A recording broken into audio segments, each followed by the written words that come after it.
আমার এমন একটা জানালা থাক, যে জানালায় দুঃখ বুনে চাষ করা যায় মস্ত পাহাড়। পাহাড় বোনা শেষে তার গা ঘেঁষে লেগে থাকা যতটুকু দুঃখ বেঁচে পড়তে থাকে, তার নাম দেওয়া যায় শৈলতক্ষেপ, যা ঝরে পড়ে পাহাড়ের গা বেয়ে অকাতরে, আর হালকা হয়ে যায় হ্যাক আকাশ অভিশাপের বোঝা।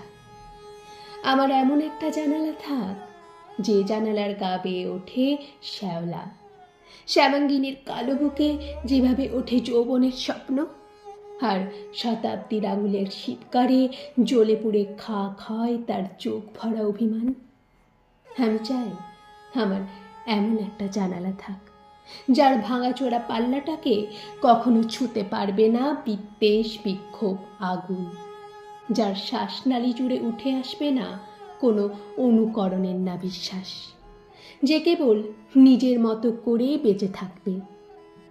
দোষ, ভুল, সুখ, দুঃখ, অভিমান, অন্যায়, অভিশাপ, জরা, ভয়, নির্ভীক, লোভী, প্রতিবাদী, নিজের সমস্ত সত্তাকে আপন করে সে কেবল নিজের মতো হবে।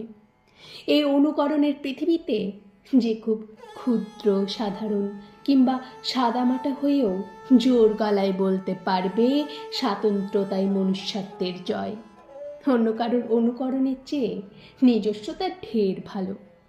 আমার এমন একটা জানালা থাক, যে কেবলমাত্র আমার হবে, আমার মনের মতো হবে।